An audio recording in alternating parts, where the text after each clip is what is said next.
When participating in any exercise program, there is a possibility of physical injury and an increased load on the heart, which may result in dizziness, shortness of breath, and in extreme circumstances may result in a heart attack. If you experience any dizziness or pain, stop exercising immediately and seek medical attention as required. By participating in this exercise program, you agree to freely accept all associated risks, dangers, and hazards. The governors of the University of Alberta, their officers, employees, and volunteers are not responsible for any injury or loss of any kind sustained by you while participating. Consult your physician before beginning any exercise program. Hi everyone, I'm Chelsea Coghill with Campus and Community Recreation. I coordinate the group fitness programs, and today we're going to move through a natural flow sequence designed for wrists, shoulders, and back. So those are common either complaints or limitations that people have with natural movement practice, or just discomforts in the body limitations. So we're going to move through a series of movements to help support those areas of the body. Okay, so we're going to be moving into a natural flow practice that's going to be focusing on the wrists, shoulders, and back. So these are common areas of the body that either people have discomforts, pain, tension, or challenges with when they're, in a fitness class or doing some natural movement practices, just because of limitations of our everyday life and sort of the forward flex positions that we're in, and our keyboards and texting and things like that. So we're going to work on some of those things to get out some of those kinks and discomforts in the body. So the first thing that we'll do is come into this knee hand position. So I'm going to spread my fingertips nice and wide. I'll walk the knees back so that the knees are right under the hips. And I'm going to externally rotate my arms so the pits of my elbows face out, or they're aligned with the pointer fingers. And we're just going to start with some knee hand rocking. So this is just going to begin to bear some weight into the wrists if it's not something that you're used to doing. So this can be things like crawling can be uncomfortable for people. So we're just going to do this knee hand rocking 5 times forward and back, ensuring that we're breathing and relaxing areas of the body that don't need to be used. And then from here, we'll just gently sway side to side a few times. And then just making little circles around the wrists in one direction and then the other. So these are super great movements if you tend to be sitting at a computer a lot, which a lot of us are these days. We're going to do the same thing here, but just with the hands in a different orientation. So just externally rotating the arms, and then we're just going to rock back. And everybody's body or range of motion is going to be a little bit different. So always just be mindful and not push the body into any points of pain. So intensity, good. Pain, not. And again, just side to side with the hands. So these wrist movements or stretches are always things you can come back to if you're ever doing a movement practice and your wrists are really hurt, or even breaks during the day, to sort of counterbalance those positions that we are in too often.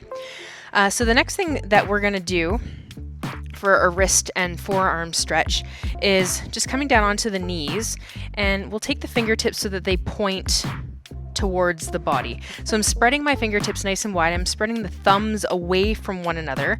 I want my elbows more so like aligned with my torso, so not too close in but not splaying out. And we can always bolster this by coming a little bit further forward. I'm going to begin to bend my elbows and gently sit my hips back towards my heels to feel that nice stretch just where you feel that first edge into the wrist. So just spreading the thumbs, feeling that into the forearms and into the wrists. So next we'll come into one where we take the backs of the hands onto the floor. And so every body is going to experience this a little bit differently. So your elbows might be bent a ton, and that's totally fine.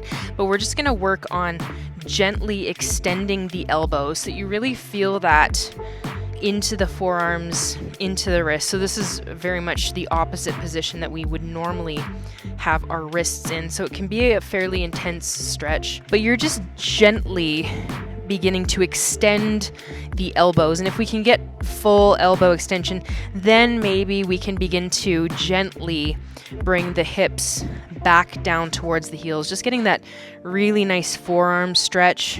Of course, this is more of the opposite position that we would find our wrists in a lot of our daily activities.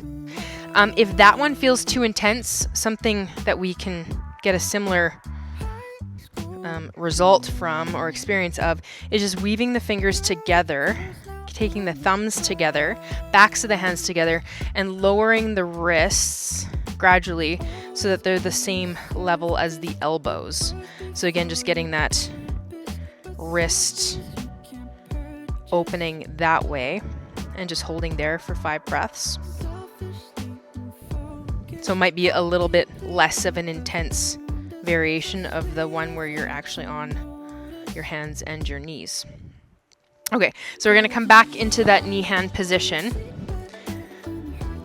So fingertips pointing forward. And we just want to begin to mobilize in between the shoulder blades, so into the upper back. So we're going to just let the chest kind of melt down towards the floor. I'm going to relax my pelvis and my belly. And so we just want to move in between the shoulder blades. You can relax your head and your neck as well.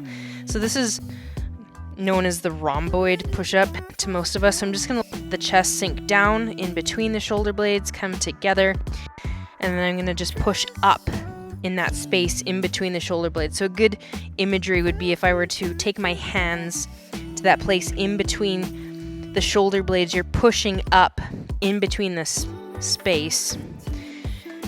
So again, an area of the body that people experience a lot of tension. So if we can begin to mobilize and strengthen through that area, that will be helpful to decrease pain, increase range of motion and mobility. So you're just going to move through 5 to 10 repetitions of this rhomboid push-up in this orientation. Then we're going to externally rotate the hands and do the same thing. So again, head and neck relaxed, pelvis is relaxed. I'm going to let the chest sink down between my arms, and then I'm going to push up in between the space of my shoulder blades. So often if one area of the body is uncomfortable or painful, it usually means that there's a weakness there and a potentially a tightness on the opposite side of the body. So the fronts of the body could be quite tight, and we probably have some weakness in the area that we are wanting to address. Okay, so next we're going to come into crawling is often a challenge for people, weight bearing into the wrists as we were working on, but also range of motion into the shoulders. So if we're doing an inverted crawl, one limitation could be shoulder tightness. So because we're forward flexed so much, we could be quite tight in the shoulders. So just even being in this position could be a challenge. So we can just start here in this bent sit position, post the arms behind with the hands, fingertips pointing out, arms externally rotated, ensuring that we're dropping the front ribs down. And this for you could be just a sufficient chest and shoulder opener. From here, we can elevate the hips and just practice some gentle scooting. So I'm using my heels to dig into the floor to bring my hips forward and back. And then we're getting that shoulder opening, that extension through the shoulders, and just gently. So it doesn't have to be a huge range of motion, but this could be a limiting factor if the fronts of shoulders are tight. So you're just going to scoot 5 to 10 times. I'm actually using my legs to drive this movement, so pulling in with my hamstrings, with my heels into the floor, and then coming back. In this position, we want to ensure that we're not sinking down into the shoulders, but they're actually pressing out, so the neck is long, kind of like a turtle poking its head out of the shell. And we also want to ensure that the rib cage is down, not flaring out. Okay.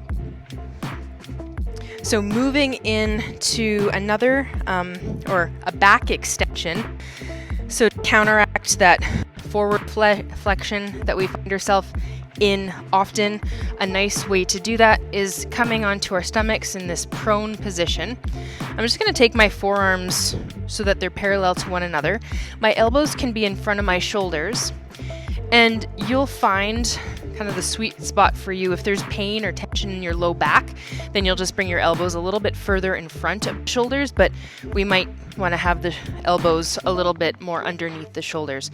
So we want to find this extension through the entire length of the spine. You don't want to be really feeling this into the low back. So think about pushing the elbows down into the mat, extending through the neck, extending through the entire length of the spine. And from this prone back extension position, we're just going to look right and left 3 times per side. Again, finding as much length through the spine as you can. As long as you're not experiencing pain, you might experience intensity, but we don't want pain. So from here, I'm just going to bend up one knee and post with that opposite forearm. I'm going to reach back. So just getting a little bit of spinal rotation here, still in that flex spine position, and then I'm going to reach up, coming back down to where we started, and then switching sides. So bringing that other knee out, reaching back with that opposite arm, reaching up towards the ceiling, coming back down to center, and we'll do that 3 times per side. So again, we're pressing away from the floor, lengthening through the spine, breathing, relaxing through the face and the shoulders,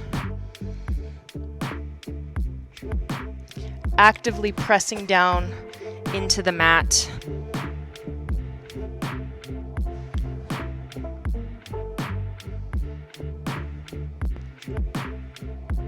Getting that little bit of a twist and rotation.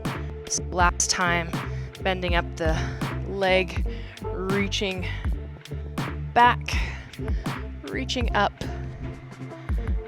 and coming back to center.